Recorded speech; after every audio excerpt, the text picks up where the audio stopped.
Pemirsa Toba TV, sahabat pembangunan, kini kami hadir dengan Toba News. Bersama dengan saya, Westi Siahaan. Kami akan menyajikan paket berita dari seputar Toba, perakiraan cuaca BMKG, dan berita dari tim VOA. Inilah informasi selengkapnya.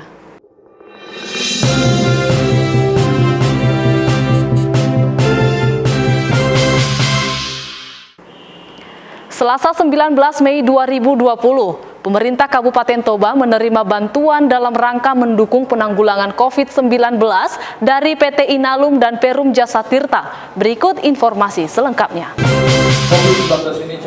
Selasa 19 Mei 2020, di Rumah Dinas Bupati, pemerintah Kabupaten Toba menerima bantuan dalam rangka mendukung penanggulangan COVID-19 dari PT Inalum dan Perum Jasa Tirta. Bantuan yang diberikan berupa perlengkapan medis, masker non-medis, dan sembako. Bantuan sembako khusus buat Panti Karya Hepata Laguboti dan Panti Asuhan HM Yasin Tambunan sudah diserahkan secara simbolis kepada warga panti. Bupati Toba mengucapkan terima kasih atas dukungan dari PT Inalum dan PT Jasa Tirta dalam menangani dan memutus penyebaran COVID-19. Pada hari ini, Inalum juga menyerahkan bantuan. Tadi sudah kita dengar ada 200 set, 100 nanti untuk ID, 100 untuk Dinas Kesehatan untuk didistribusi kepada yang berhak.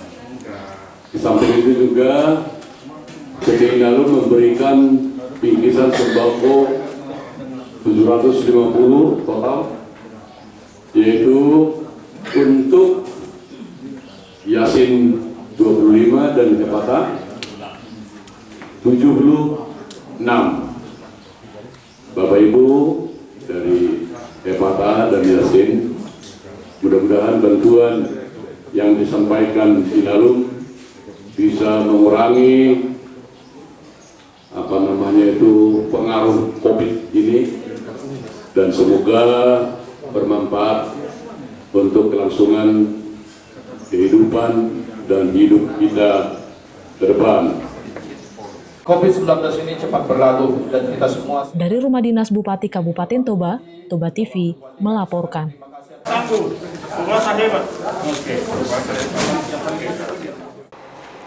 19 Mei 2020, lanjutan sidang paripurna tentang LKPJ tahun 2019.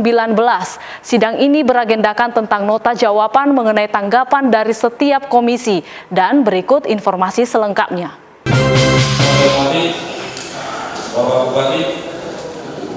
Selasa 19 Mei 2020, lanjutan sidang paripurna tentang LKPJ tahun 2019 dilaksanakan.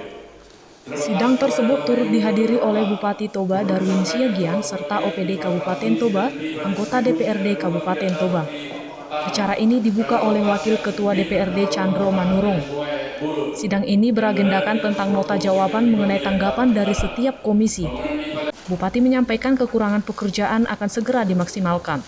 6 di lapangan pekerjaan belum selesai. Kami sampaikan bahwa pekerjaan tersebut telah selesai dilaksanakan pada tahun 2019. Namun terdapat perbaikan pada masa pemeliharaan yang dikerjakan pada Januari 2020. Kedepan akan kami teliti dan melakukan pembayaran atas kegiatan di KPA. Acara ini kemudian diskor sampai tanggal 20 Mei 2020, tepatnya hari Rabu. Lanjutan paripurna Rabu 20 Mei 2020, maka hari ini rapat diskor sampai dengan hari Rabu tanggal 20 Mei 2020 untuk mempersiapkan pendapat akhir hasilnya tentang LKPJ Bupati Toba tahun 2000 anggaran 2019. Maka rapat diskors. Dari kantor DPRD Kabupaten Toba, Toba TV melaporkan. Kemarin diadakan acara siaran pers dari tim gugus tugas penanganan COVID-19 di Kabupaten Tapanuli Utara tentang hasil swab tenaga medis yang positif rapid test. Berikut informasi selengkapnya. Kami mengumumkan hasil tracing yang telah kita lakukan atas nama pasien TS yang sebelumnya dengan pasien RS. Sudah keluar 59 hasil swab test yang kita sudah dapatkan. Hasilnya negatif. Tapi pada hari ini, pada tanggal 19 ini, kita menerima hasil swab test. Ada atas nama 2 orang yang kita terima. Swab ini kami kirimkan kemarin pada tanggal 9 Mei. Dan pada hari ini 19 Mei kita menerima hasilnya dengan hasil positif atas nama inisial EL dan JS. Mereka berdua adalah petugas dinas kesehatan kita. Hingga saat ini selain pasien TS tersebut ada pasien yang kedua EL dan JS tadi menjadi 3 orang kondisi sekarang yang sudah terkonfirmasi positif COVID-19. Selanjutnya pada hari ini atas perintah daripada Ketua Gugus Kabupaten Utara Ibu Kalimantan Utara, saat ini para petugas kita sedang melakukan tracing terhadap kontak-kontak yang langsung berhubungan dengan JS dan ES tersebut. Mudah-mudahan hari ini sampai besok kita akan melakukan tracing dan melakukan rapid test. Dan kita berharap semoga hasilnya negatif.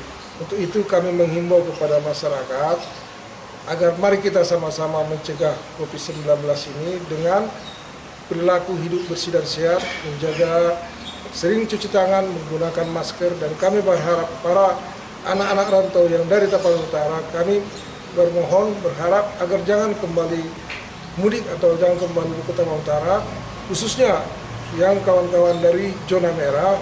Kami sangat berharap, mari kita jaga Tapanuli Utara ini agar menahan diri dulu untuk tidak kembali ke Tapanuli Utara, karena kita harus bersama-sama mencegah penyebaran COVID-19 ini.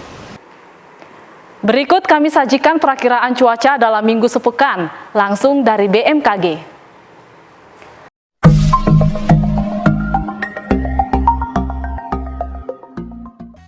Horas, apa kabar Sobat BMKG? Semoga Sobat sehat selalu ya. Untuk menghindari penyebaran virus COVID-19, kami BMKG selanjutnya mengimbau Sobat sekalian untuk tetap tinggal di rumah. Jangan lupa pantau informasi kami melalui sosial media kami di rumah Anda. Baiklah Sobat BMKG, kami dari BMKG Selangit bersama saya Andres Sunasitonga akan memberikan informasi cuaca untuk 1 minggu depan di 5 kabupaten, diantaranya Kabupaten Tapanuli Utara, Kabupaten Toba, Kabupaten Samosir, Kabupaten Hubang Sulutan, dan Kabupaten Simalungun. Berikut informasinya. Secara umum, suhu berkisar antara 15 sampai dengan 25 derajat Celcius dengan arah angin berasal dari selatan dan kecepatan 5 sampai dengan 20 knot. Untuk Lembah Utara berkisar antara 53 sampai dengan 100%. Untuk pagi hingga siang hari, cuaca pada umumnya diperkirakan cerah hingga cerah berawan. Namun potensi hujan ringan diperkirakan terjadi pagi menjelang siang hari di sebagian besar wilayah Kabupaten Tapanuli Utara dan Toba. Untuk siang hingga sore hari, cuaca pada umumnya diperkirakan hujan sedang. Cuaca cerah diperkirakan terjadi pada siang menjelang sore hari di wilayah Kabupaten Samosir, Kecamatan dan Lipu. Untuk sore hingga malam hari, cuaca pada umumnya diperkirakan hujan sedang. Cuaca cerah berawan diperkirakan terjadi di sebagian besar wilayah Kabupaten Simalungun. Sedangkan untuk malam hingga dini hari, cuaca pada umumnya diperkirakan cerah hingga cerah berawan. Sobat BMKG, kami mengimbau kepada seluruh masyarakat Kabupaten Tapanuli Utara dan Kabupaten Toba, terutama Kecamatan Balige, Lagu Boti, Porsea, dan Lumbanjulu, untuk tetap waspada pada hujan dengan intensitas sedang hingga lebat, disertai dengan kilat dan petir yang berdampak longsor di wilayah daerah perbukitan dan lereng serta banjir di daerah dataran rendah, dan potensi angin kencang yang dapat memicu terjadinya angin puting beliung pada malam hingga dini hari. Demikianlah informasi yang dapat kami sampaikan.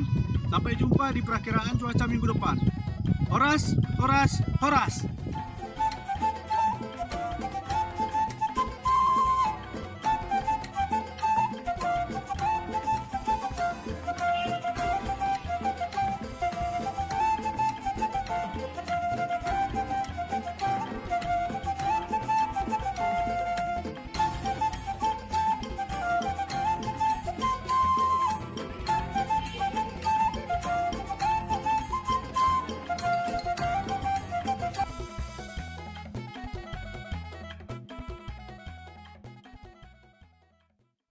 Pemirsa Toba News, berita peristiwa internasional utama yang dikemas dengan analisis tajam dan terpercaya dari Washington DC. Berikut ini adalah berita dari liputan VOA.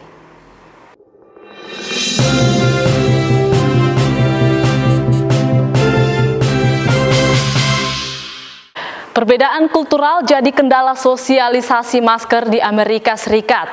Presiden Amerika Serikat Donald Trump tetap menolak mengenakan masker, sekalipun memerintahkan staf Gedung Putih untuk menggunakan masker. Bagi warga Amerika, keputusan mengenakan masker jadi pernyataan politis di tengah hangatnya perang kultural saat pandemi COVID-19 saat ini.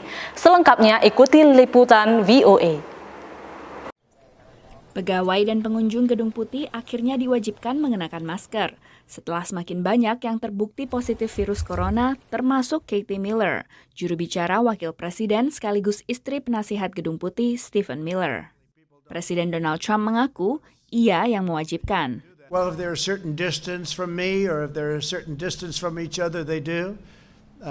In the case of me, I'm not close to anybody. Trump tak pernah mengenakan masker di muka umum, termasuk dalam kunjungan ke pabrik masker baru-baru ini. Berikut pernyataannya bulan lalu.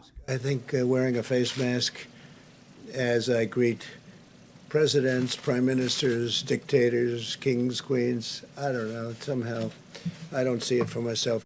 His concern is really about the visual propaganda of what it looks like for the President of the United States to be wearing a mask. I think to him it probably signals weakness. Awal April, Pusat Pengendalian dan Pencegahan Penyakit AS atau CDC menganjurkan warga Amerika mengenakan penutup kain di wajah guna menghambat virus corona. When the vast majority of people actually do that, it does reduce the transmission of respiratory viruses, COVID and influenza.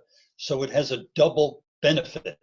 But wearing the mask is absolutely the most important thing you can do to reduce the transmission. Tak seperti banyak negara di Asia, di mana masker lazim dikenakan demi alasan kesehatan, warga Amerika tak biasa mengenakannya. Hasil temuan riset terbaru menunjukkan penyebaran virus corona bisa terjadi ketika melakukan percakapan di dalam ruangan tertutup. Virus bisa bertahan dalam partikel air liur selama 14 menit. Ini memperkuat himbauan untuk tetap menggunakan masker bahkan dalam ruangan tertutup sekalipun. Jajak pendapat terkini menunjukkan 79% pemilih Partai Demokrat mengenakan masker di muka umum, dibandingkan 59% masa Partai Republik. Ini menunjukkan keputusan tentang masker dipengaruhi politik yang juga mendorong sebagian warga Amerika memprotes perintah di rumah saja dengan dukungan Trump melalui Twitter. Kelompok ini cenderung lebih mudah percaya teori konspirasi bahwa virus dan upaya mitigasinya merupakan hoax guna menjatuhkan Trump. Perbedaan sikap terhadap isu kesehatan publik ini merupakan kelanjutan dari polarisasi politik yang sudah puluhan tahun. People who've been prepared for 20, 30 years to understand the world as an us versus them struggle are looking for cues that signal, what is our side's position versus what is their side's position. And so it's really unfortunate that, public safety is at risk because of a partisan agenda. Keengganan Trump mengenakan masker dikritik, termasuk oleh Ketua DPR Partai Demokrat Nancy Pelosi yang menyatakan presiden harusnya menjadi teladan bagi warga Amerika. Demikian laporan VOA.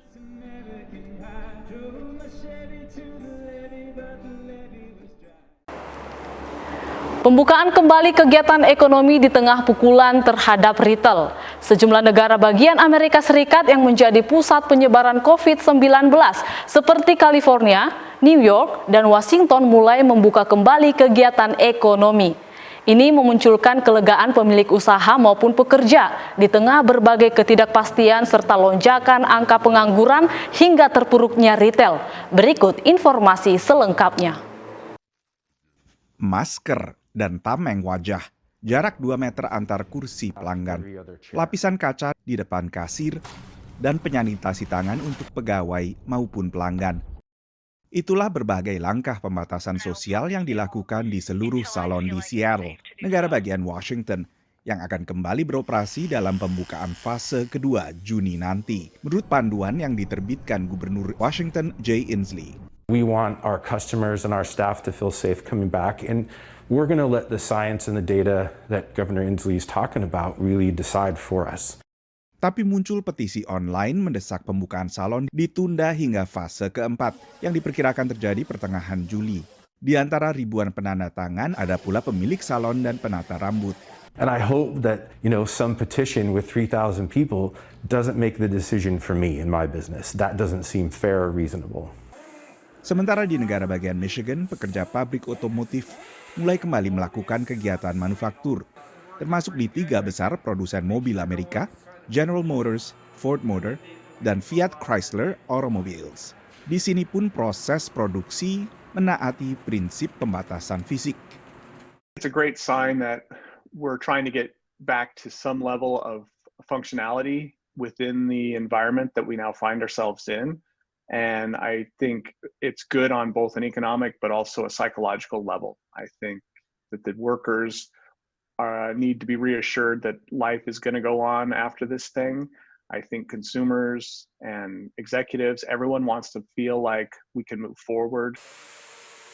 Dampak kesehatan dan dampak ekonomi pandemi COVID-19 telah lama menjadi sorotan. Tapi kini, Organisasi Kesehatan Dunia, WHO, juga menyoroti dampak psikologis pandemi terhadap kesehatan mental warga di berbagai negara. Di tengah berbagai perkembangan ini, penggerak utama perekonomian Amerika melemah tajam. Penjualan retail anjlok 16,4% selama April. Ini adalah penurunan yang lebih drastis dibandingkan perkiraan analis. Dan terjadi sebulan setelah penurunan serupa sebesar sekitar 8% pada bulan Maret. Sementara itu jumlah pemohon tunjangan pengangguran baru mencapai hampir 3 juta pekan ini, sehingga total warga Amerika yang kehilangan pekerjaan mereka akibat penyebaran virus corona mencapai sekitar 36 juta orang. Really bad for people that have to do that on like a day-to-day basis outside of a crisis. If we're not able to pay our bills, then what's next? Like what's gonna happen? So survei baru-baru ini oleh kantor berita Associated Press bersama lembaga riset North Center for Public Affairs menyebutkan sekitar 78% rakyat AS yang telah di-PHK atau anggota keluarganya kehilangan pekerjaan yakin akan mendapatkan pekerjaan kembali selepas pandemi. Dari Washington DC, Nova Purwadi, VOA.